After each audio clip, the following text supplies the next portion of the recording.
Good evening. 1,500 people. Sounds better than 1476. A sellout.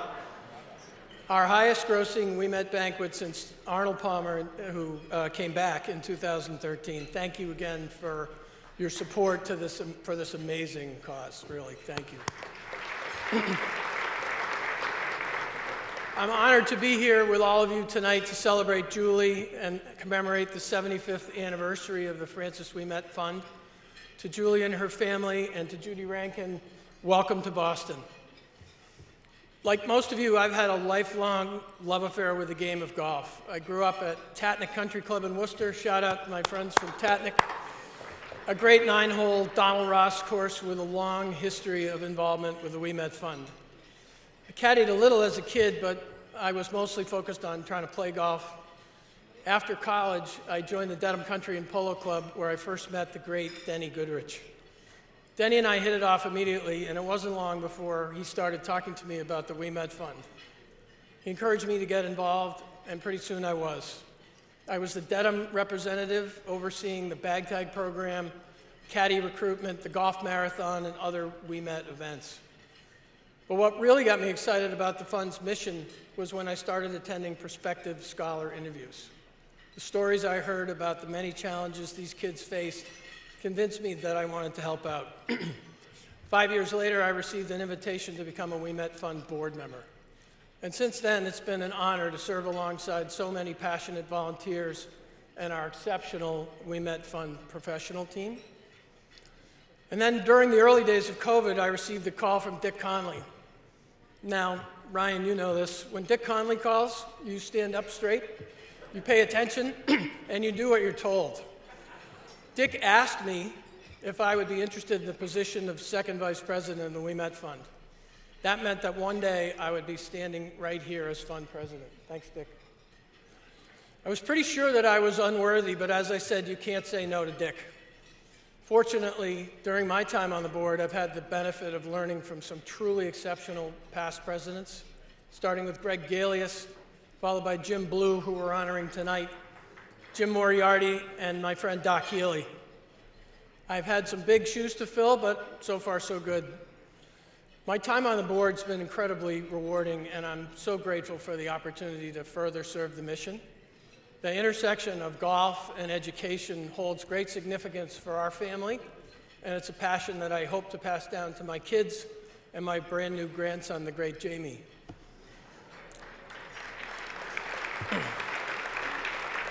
My son caddied for many years at Braeburn in the country club, and I'll never forget when he returned home after his first day at Braeburn. He said to me, "Dad, if I caddy at Braeburn, I can get a college scholarship and then an internship and then a job, all because of the Ouimet Fund." While Johnny never applied for a scholarship, I've seen just that exact scenario play out with others. It's the Ouimet community at its best. I've been privileged to get to know many scholarship recipients over the year. One of them is my good friend Jill Kutash from Catanset.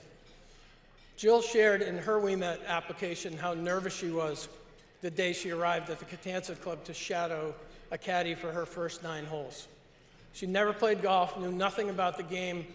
She weighed about 65 pounds. But over the next 3 years through caddying, Jill grew as a person, was more confident. Ultimately, she became one of the most requested caddies at Catanset.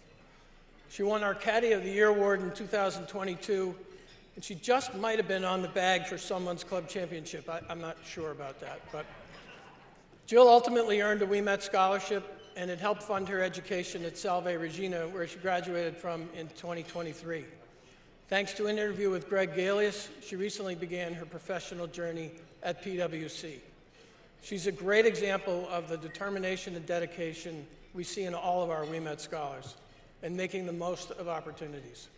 The Scholarship Fund held a very special place in Francis Ouimet's heart.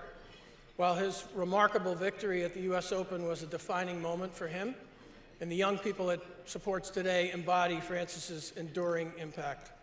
Every donation to this fund is investment in future leaders, innovators, and change makers of tomorrow through the power of education. We're proud of the impact this year, but our work is far from done. The cost of education continues to rise, and the need for scholarships has never been greater. But we must continue to come together as champions of education and passionate members of the golf community to ensure that every deserving student has the opportunity to succeed, regardless of their economic background. Tonight, I want to thank each and every one of you here, as well as all of our supporters and volunteers, for your unwavering commitment to the mission of this great organization. You serve as the lifeline to our scholars, enabling them to turn the seemingly impossible into achievable milestones.